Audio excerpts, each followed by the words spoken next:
गुरुर्विष्णु गुरुर्देवो महेश्वरः गुरुर्साक्षात् परब्रह्मः तस्मै श्री गुरुवे नमः।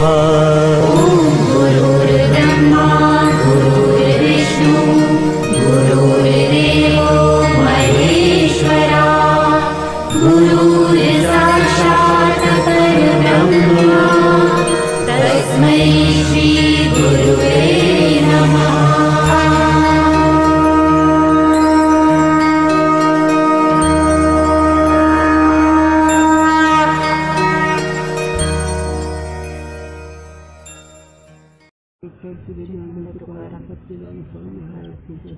विनायक ब्रह्म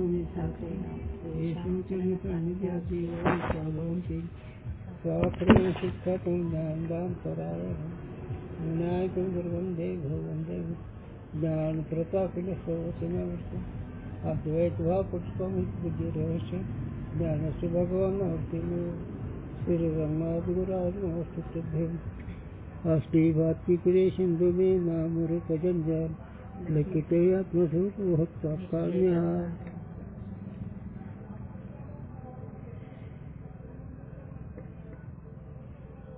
कुठेतरी आता थोडं राहिलं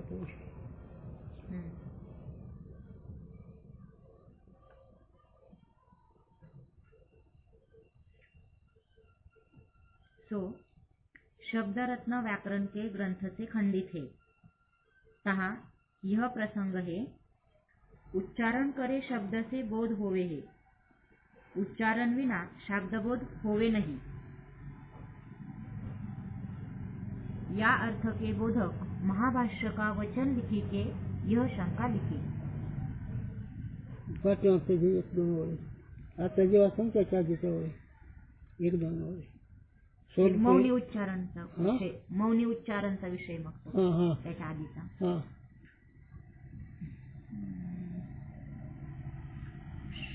शुक वाक्यम न तात्पर्यवत। हो हो यह सर्व लोक में अनुभव प्रसिद्ध है। हो शुक वाक्यामध्ये काही तात्पर्य नसतं और शुक वाक्यम तात्पर्यवत ऐसा कोई कहे नहीं। शुकाच्या वाक्यामध्ये तात्पर्य आहे असं कोणी म्हणत नाही।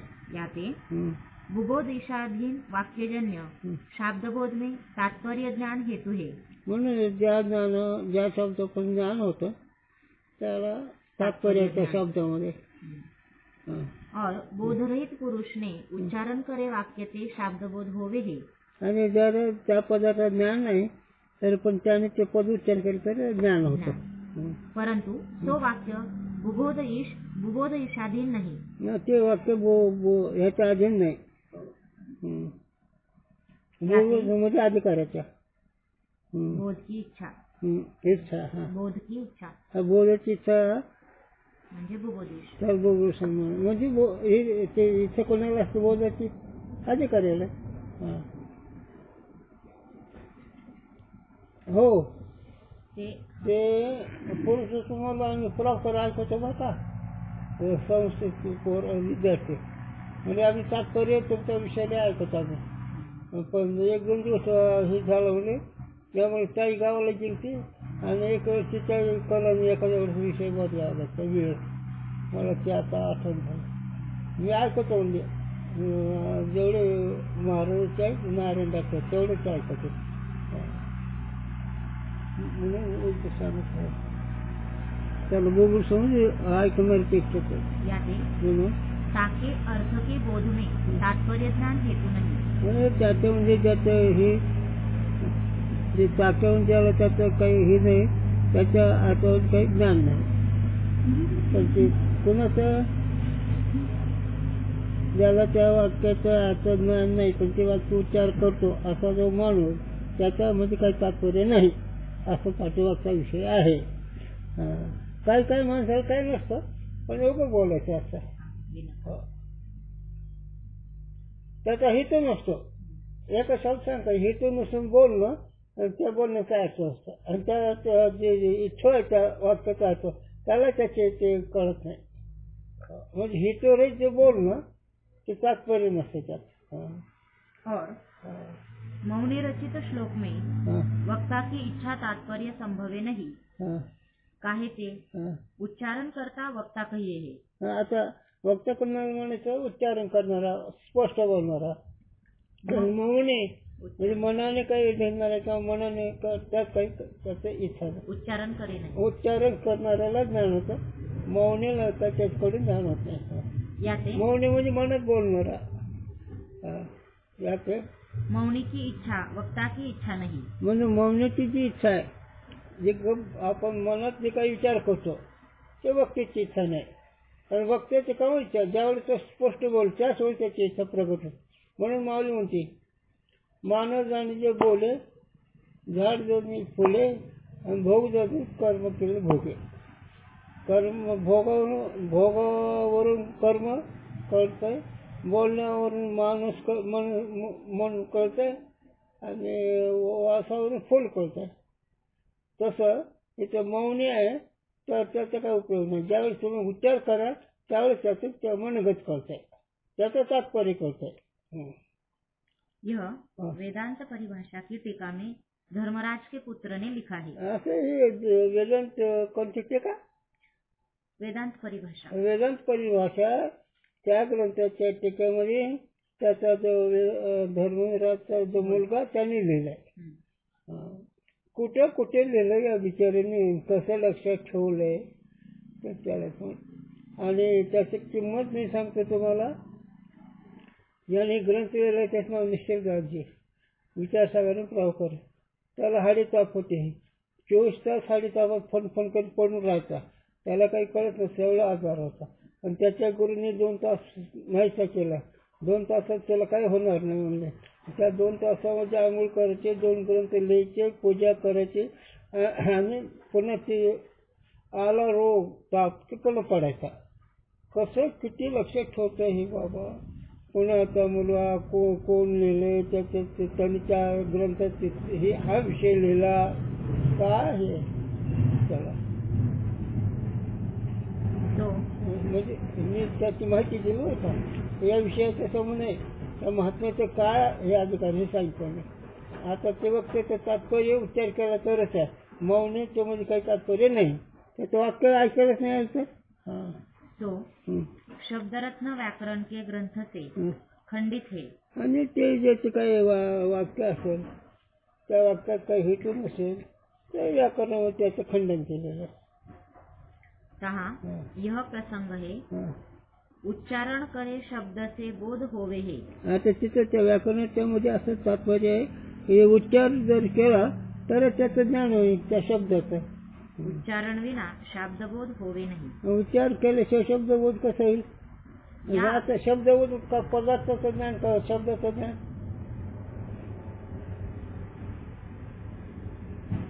उच्चार केल्यावर शब्द ज्ञान होते का पदार्थ ज्ञान होतं? उच्चारण केलं त्या उच्चारणामध्ये शब्द ज्ञान होते का अर्थाचं ज्ञान होतं? दोन्ही पण होतं. तिथे दुसरं शब्दाचं ज्ञान होतं आणि नंतर अर्थाचं तात्पर्य. पण ज्यावेळेस वाक्य उच्चार करायचं त्यावेळेस शब्दाचं ज्ञान होतं आणि नंतर अर्थाचं ज्ञान होतं. संदेह ना मध्ये. आता राम म्हणल्याबरोबर अगोदर ते राम ह्या पदात ज्ञान होतं की नाही. मग राम हे कोण आहे मग ते त्याचा अर्थ कळतो. उच्चार केल्याबरोबर त्याचं चित्र नीट वाचतो. आणखी पदार्थ ज्ञान नंतर होतं पण अगोदर शब्दाचं ज्ञान होतं. त्याचं नीट वाच. आणखी आमचं काय वाटत असलं तर पदार्थ ज्ञान होतं पण प्रथम क्षण होत नाही, द्वितीय क्षणी होत आहे. असं चला लक्षात आलं की नाही? चला उच्चारण विना शब्दबोध होवे नाही. काय लिहितं करायचं विचारायचं. उच्चार केल्याशिवाय शब्दबोध होवे नाही. पदार्थ बोध होत नाही शब्द आहे ना. मग उच्चार केल्याबरोबर शब्दाचं ज्ञान होतं की नाही. आणि त्या शब्दाच्या ज्ञानानंतर त्यात वक्तात तात्पर्य काय नंतर कळतंय. त्याला दर्शन दिलं पाठीमाग लवणचा. कोणत्या प्रसंग कोणत्या लवण शब्द उच्चार केला तर तात्पर्य कळत का नाही. पंक्तीला बसवा म्हणजे लवण आणलं घोड आणलं असं आहे काय. म्हणजे उच्चार केल्याशिवाय शब्द ज्ञान आहे आणि शब्दाच्या ज्ञानानंतर त्यात हेतू ते तात्पर्य नंतर ज्ञान होतं. अगोदर शब्द ज्ञान म्हणून शाब्दिक प्रमाण कशाला लिहिलंय आपण काय वाचतो शब्द प्रमाण. शब्द प्रमाण म्हणजे शाब्दिक ज्ञान आणि शाब्दिक ज्ञान बिनचूक झाल्यावर पुन्हा अर्थज्ञान. मग शाब्दिक ज्ञान बिनचूक कसं केव्हा होते कशाने होईल शेडेलिंगद्वारे. शेडेलिंग जर कळलं तर वाक्याचा त्याच अर्थ कळलं. पण आता इथे वेळेला येतं सांगायचं उच्चार केल्याशिवाय शब्द ज्ञान होत नाही शाब्दिक प्रमाण होत नाही नंतर पदार्थाचं ज्ञान होत आहे. नाही आलं लक्षात आलं. चला. या अर्थ के बोधक महाभाष्य का वचन लिखी के यह शंका लिखी. हे वाक्य महावाक्याच्या विचारामध्ये ही शंका लिहिलेली आहे. उच्चारण से विना शब्दबोध नहीं होवे. आहे का नाही पदोपती येते नाही. उच्चारण केल्याशिवाय शब्दबोध होतच नाही. शब्द म्हणजे शब्दाचं ज्ञान पदाचं ज्ञान. तो एकांत में उच्चारण विना पुस्तक देखने वाले को शब्दबोध नहीं हुआ चाहिए. हाँ शंका आणखी पण एकांतावर पुस्तक वाचायला लागलं तर त्याचं ज्ञान न व्हायला पाहिजे पण तसं नाही. हाँ ताका समाधान यह लिखा है तहा भी पुस्तक देखने वाला सूक्ष्म उच्चारण करे है. हा लक्षात बोला. मग शब्द ज्ञानाला उच्चार झालं पाहिजे का नाही. जर तुम्ही वाचित बसलात तर ते अक्षराचा संकल्प होतो का नाही. मग सूक्ष्म उच्चार आहे का नाही. हा अरे सूक्ष्म विचार त्याला त्या भाषेत बोलायचं का एकांताचा विचार. मग विचारून तिथे शब्द येतेच का नाही. मग ते शब्द एका विषयाचे शब्दाचे विषय मग त्याचं अगोदर शब्द ज्ञान होतं का नाही आणि शब्द ज्ञानानंतर अर्थज्ञान.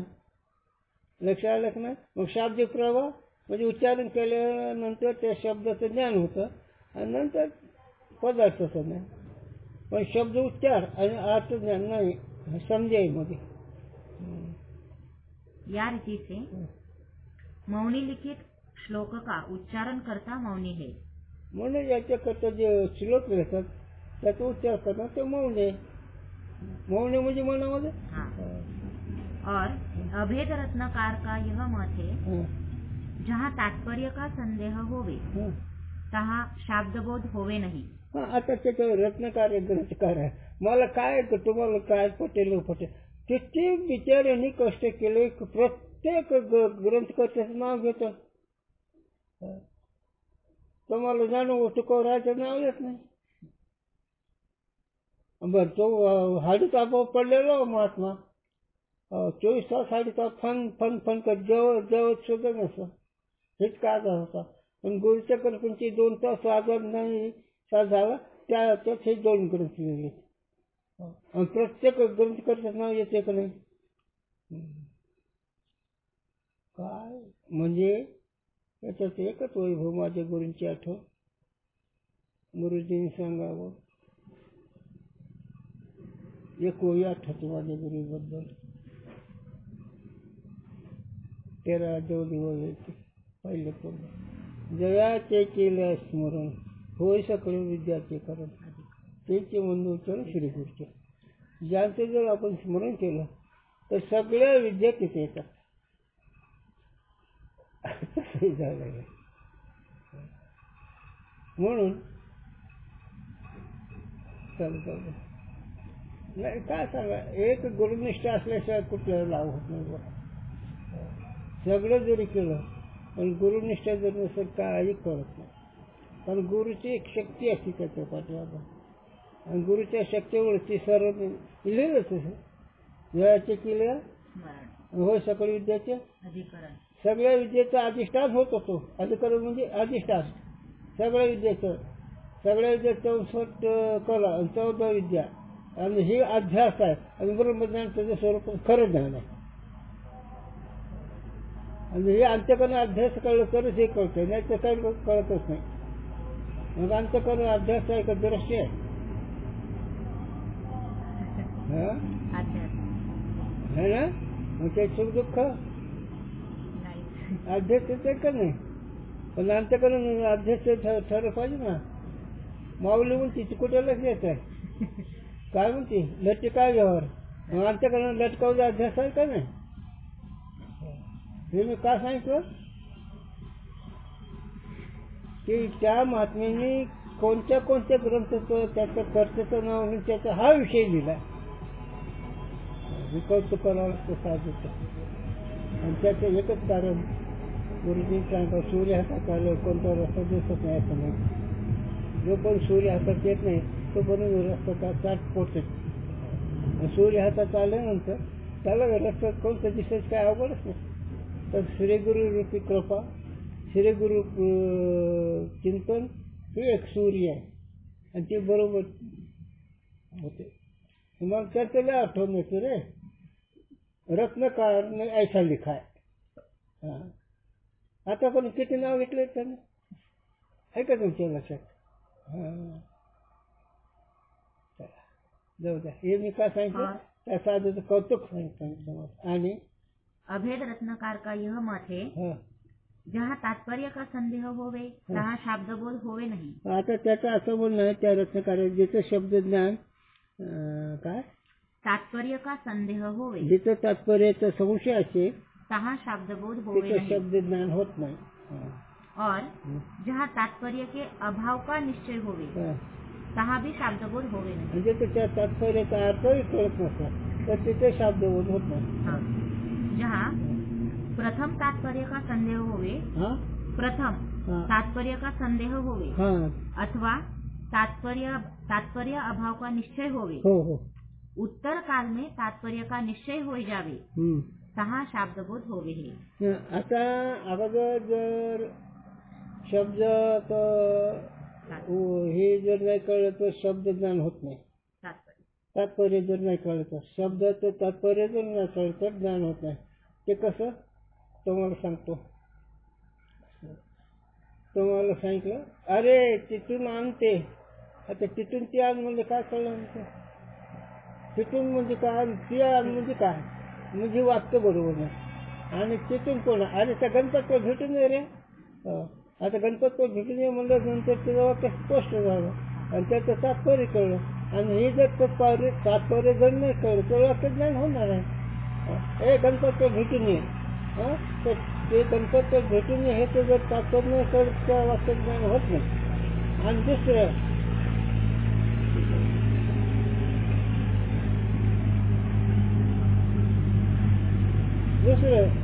त्या शब्दामध्ये तात्पर्याचा अभाव असतो तरी ज्ञान होत नाही. आणि ज्यावेळेस ते सगळं केल्यानंतर विचार केला तिसऱ्या क्षणी शब्द ज्ञान होतं. हे का इतकं बारीक हे जास्त शाण्याचे घमंड जिरवण्याकरता आहे. भोळं भलतं लिहायची गरज नाही. त्यांना भगवंत दर्शन होतं, त्यांना सूर्य उन्मूलन प्राप्त होतात, पण ज्याला मी एक कोणीच नाही असं त्याच्याकडे असं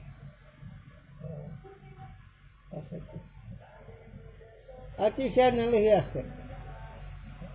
नाहीतर हरिपद प्राप्ती भोळे भावितात, अभिमानाचे नरकवा त्याच्याकरता हे भोळ्या भाविकडे सहज होतं.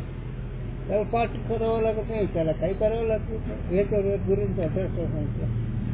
गुरुजी सांगायचं लाल गाजरासारखा पडा मुद्दा.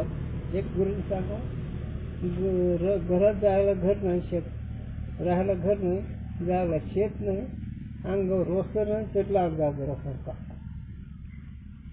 गुरुजींनी सांगा अरे हे कसं बोलायला असं का, तुला घर नाही, राहायला शेत नाही, जायला लाल गाजर म्हणजे माझ्या गुरुची कृपा. त्याच्यावर असं जगत असं. मी तर तुला सांगते मी गुरुची होतो, मी काही विद्वान नव्हतो, पण सगळे पार पडते कमी गुरुची शक्ती. शास्त्री पंडित विद्वान कुणीही शंकराचार्य हार घाला, गुरुजीची शक्ती. म्हणून साधूवर विश्वास ठेवलं सगळं काही होतं, काही गरज नाही कोणाची. एक अमृत अनुभवाची वही सांगतो तेवढं ऐक. अमृत अनुभवामध्ये लिहिले हा ब्रह्मज्ञानाचा अजव तुमतो. गुरु म्हणजे कोण आहे गुरु प्रकरण ते दुसरं अमृत अनुभूती दुसरं प्रकरण गुरुचा विचार सांगू लागले. तिथे लिहिलं त्याने, गुरु ही ब्रह्मविद्येचा आयोग तुमचा. आता आयोग तुमचा आम्हाला काय कळायचा? तर गुरु सांगितलं आयोग तंतू म्हणजे सुवासिनीबाईच्या गळ्यात जसं मंगळसूत्र आहे तसं गुरुचं ही मंगळसूत्र आहे त्या ज्ञानाचं. कारण मंगळसूत्र असलं की ज्ञान कायम होत आहे, आणि मंगळसूत्र नसतं सुवासिनी कोण म्हणून. तसं गुरु हे मंगळसूत्र आहे ज्ञानाचं, असं माऊली अमृतानुभवामध्ये दुसऱ्या प्रकरणामध्ये लिहितात. म्हणून गुरु मंगळसूत्र असतं ज्ञानाचं. जिथं मंगळसूत्र तिथं ज्ञान आहे. ज्याचं मंगळसूत्र नाही त्याला कोण विचारत आहे? अशी मौज आहे. मी कसं काय सांगितलं, नंतर तात्पर्य ज्ञान होतं, अगोदर नाही. आणि का रत्नाकार काय मत आहे, कुठं कुठं कोणच नाव घेतलंय, काय काय केलंय.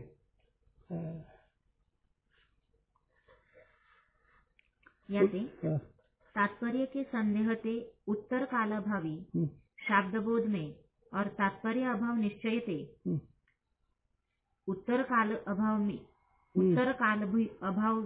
शाब्दबोध में तात्पर्य ज्ञान हेतु है. आता अगोदर शब्द आहे, शब्द तात्पर्याचं ज्ञान नाही झालं, शब्दाचं तात्पर्याचं ज्ञान नाही झालं, नंतर विचार करतो शब्द होतो. कारण त्या वाक्यावर विचार केला पाहिजे ना, म्हणजे दुसरा अर्थ सांगतो. शब्द उच्चार केला, शब्द ऐकला पण त्याचा अर्थ कळला नाही, त्याला तात्पर्य अभाव म्हणावा. आणि ते थोडा जर विचार केला मग ते तात्पर्य कळतं, मग ते दुसऱ्या तिसऱ्या क्षणी ज्ञान होतं. वाक्याचं ज्ञान नाही म्हणजे अभाव तात्पर्याचा. सारे शब्दबोध में हेतु नहीं, साऱ्या शब्द ज्ञानामध्ये कारण नाही. या मत में दोष वेदांत शिखामणी ने लिखा है. सांगा किती किती नाव घेतो हा ग्रंथ करतो. हा विषय कुठे लिहिला? दोष. हा दोष कुठे लिहिला? वेदांत शिखामणी ने. हा इकडे ग्रंथाचं करता. म्हणून सो मेरो आत्मा काकू करो प्रणा बोध जाय ज्याको सुकृती भजे ते निष्काम. अहो म्हणे तुम्हाला तुमच्या गुरुने उपदेश केला ना, त्यानं तर नमस्कार करा ना. सौम्य आहे म्हणजे ते गुरुचं चिंतन सांगा. तुम्हाला आवडतंय का याच्यावर सांगा गुरुजीने. ज्याला प्रपंच आवडतो तो पापी, ज्याला देव आवडतो तो भक्त, आणि ज्याला देव आवडतो तो साधक, ज्याला गुरु आवडतो तो साधक. ते कुठे लिहिलं सांगतो तुला माऊलीने. आत्मज्ञानी चोकडे संत जे माझे रुकडे तेच दृष्टी पडू आवडी कामनी द्यायची. कारण विषय असतात कधी सगळं बायकाचे चालत असतात. बायकोविषयी इतकी आवड असते की ज्ञान उभं राहायला विचारा, मी नाही सांगू शकत. तितकी आवड गुरुविषयी असावी. आत्मज्ञानी चोकडी संत जे माझी तेच दृष्टी पुढे आवडी आहे ना. ज्ञानवराचं लेखन आहे. म्हणून ज्याला संसार आवडतो तो पापी, ज्याला देव आवडतो तो भक्त, आणि ज्याला गुरु आवडतो तो साधक.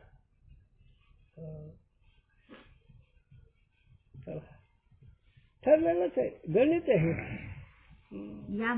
आणि ज्याच्या मनाचा विचार आहे काय होतं आपल्या मनाला विचारावं खरं काय होतं ते आपलं उभं ऐकून चालवलं तर सारे का शक्यच नाही. वाटचाल करा आम्ही सांगतो, पण अगोदर काय होतं हे तुम्ही ठरवा. नाही एखादं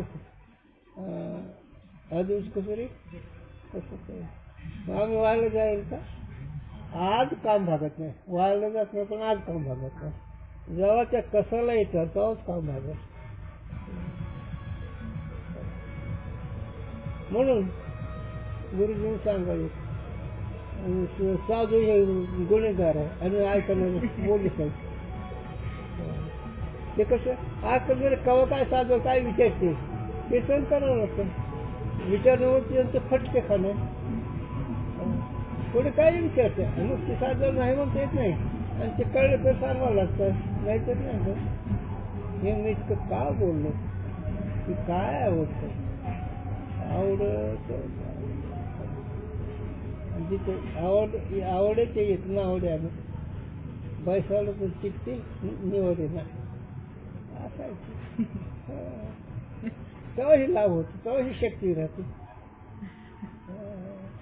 एक कोई म्हणतो आणि विषयकडे येतो भागवताहून नाथांनी लिहिलेले नाथ राय म्हणतात निज कांतीशी शिकवी माता लाज धरावी लोका दत्ता सोपतीची मिंचाला सरस्वती टाकावी.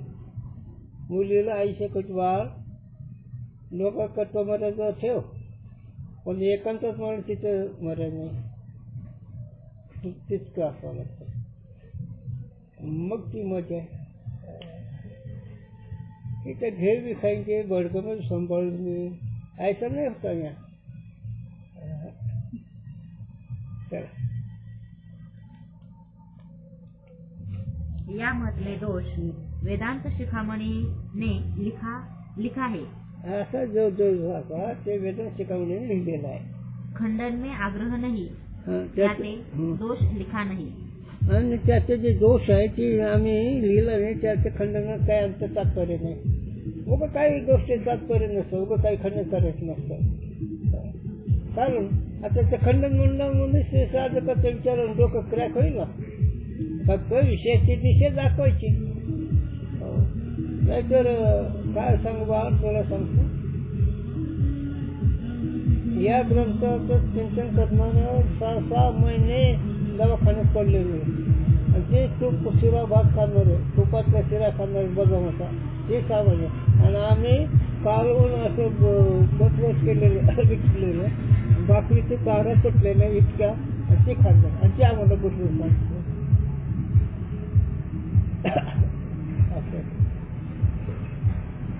आजच्या समाज ते कधी स्वतः होते सामान पण होतं दवाखान्यात तर नाही कळलं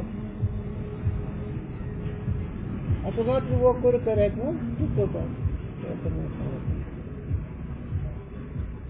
ते म्हणून काय कसं करायचं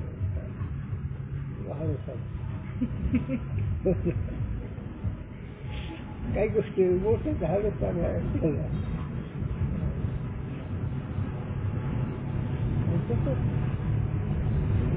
प्रसिद्ध झालेलं महाराजांचा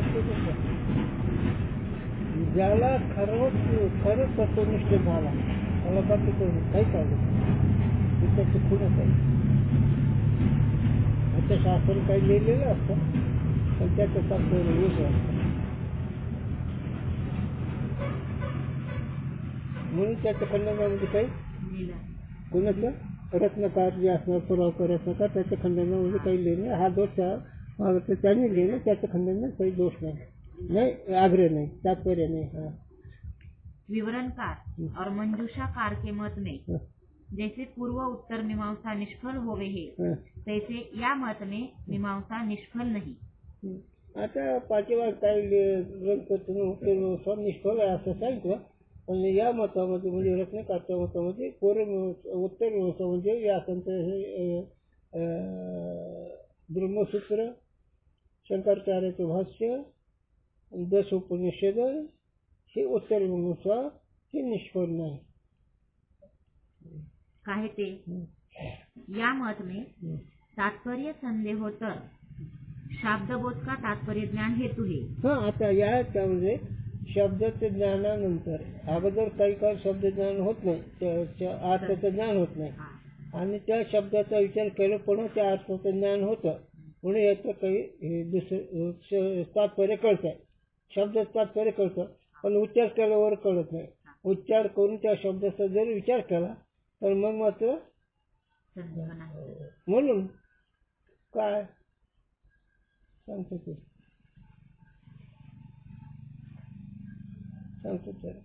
ते साधनचं वाक्य साधनचं वाक्याचा विचार करा असा एक विषय सांगतो त्रिगुण असा निर्गुण हे पुढं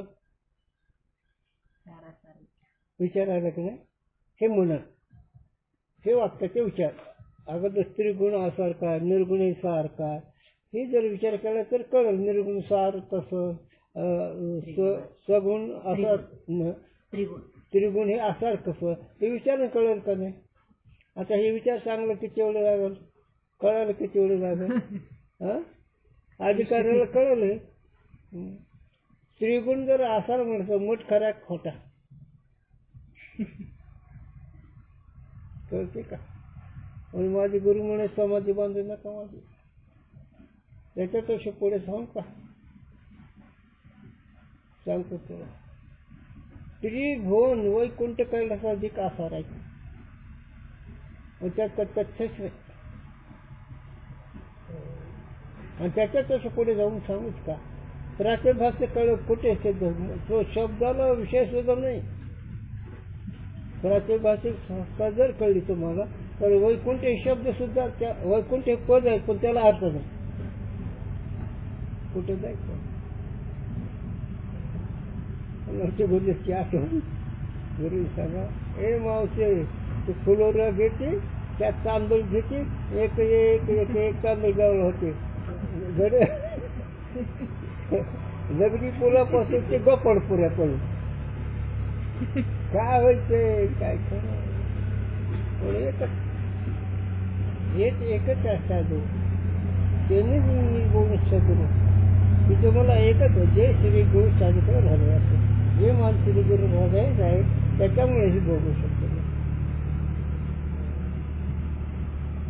रत्ना पर्व करता हे चौदाम ते खंडन काही तात्पर्य नका. चलो असं आहे ना. और वेद वाक्यन में तात्पर्य का संदेह होवे हे ताकि निवृत्ती मीमांसाचे होवे हे. आता वेद वाक्य कुठे कळत. आता समजा काही वाक्य कर्माचे बोलत काही वाक्य उपासनेचे बोलत काही वाक्य ज्ञानाचे बोलत. आता तुम्हाला सांगतात तुम्ही देव आहेत मग तुम्ही देवात मला संशय का नाही पण ती संशय निवृत्ती विचारून होईल का नाही. म्हणजे वेदांत वाक्यावर संशय येतातच कारण तू ब्रह्म म्हणले की जमतच नाही. भक्त म्हणल्यावर जमल पंडित म्हणल्यावर जमल विद्वान म्हणल्यावर जमल कलावंत म्हणल्यावर जमल मृदंगाचार्य का थोडं बरी नव्हती काय धंदा आहे काय खबर असं ते पाहत आहे. म्हणून काय वेद वाक्याच्या ठिकाणी संशय येतो. त्याची निवृत्ती मीमांसाचे होवे. मीमांसा म्हणजे उत्तर मीमांसा. वेदाचे जे शास्त्र आहे ब्रह्मसूत्राधिक शंकराचार्य जे भाष्य आहे त्याच्या विचारांचे संशय निवृत्त होतो. जैसे वेद वाक्य में संदेह और ताकि निवृत्ति होवे सो पूर्वोत्तर मीमांसा ते स्पष्ट है. आता ते पूर्वोत्तर मीमांसा म्हणजे पूर्वोत्तर पूर्वोत्तर असा म्हणजे पहिला भाग आणि दुसऱ्या भागामध्ये त्याचे संशय निवृत्तीचं साधन आहे. आता इथं पूर्वोत्तर मीमांसा म्हणजे पूर्व मीमांसा हे आचार दाखवते आणि उत्तर मीमांसा ज्ञान दाखवते आणि त्याच्यानंतर पुढे घेतलं पहिला 8वा भाग आणि दुसरा 8वा भाग पूर्व मीमांसाचा म्हणजे उत्तर मीमांसाचा. पण इथे दोन्ही मीमांसा घ्यायचा. मीमांसा शास्त्राचं नाव बरं का. जयमिळीनं एक शास्त्र कर जसं तुमच्यात रामविजय भक्तिविजय असे ग्रंथ आहेत तसं शास्त्रामध्ये मीमांसा म्हणतात त्या ग्रंथाला. मग वाग्मिकीचं शास्त्र शिष्यांनी केलं जयमिळीनं आणि समजूचं शास्त्र गुरूंनी केलं व्यासाने म्हणून उत्तर मीमांसा पूर्व मीमांसा. आता पूर्व मीमांसा म्हणजे वागणूक दाखवली शिष्यांनी वागणूक कसं वागावं हे दाखवलं आणि समजूत कशी असावी ते गुरूंनी सांगितलं म्हणजे पूर्व उत्तर मीमांसा. चला इस रीति से आकांक्षा योग्यता तात्पर्य शाब्दबोध के हेतु है. किती दिवस झाले हा विषय चालू आहे आणि मग शब्दबोध कारण काय किती 3 4 इथं 3 दाखवले, अजून 1 राहिला. 4 आहेत ना? हा 4 आहेत ते, हा. पण इथं म्हणजे आता ते 3. हा असं हे तर नाही शब्द ज्ञानानुसार 4 आहेत. हो 4 सांग. बरं झालं ना. विषय सुटला ना. हा कुंडली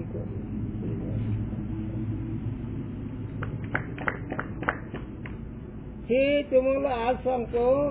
ह्या विषयाचं असो, साधूंचं वाङ्मय असो, दुर्चरित्र असो, नवनाथ असो, गाथा असो, ज्ञानेश्वर असो, भागवत असो,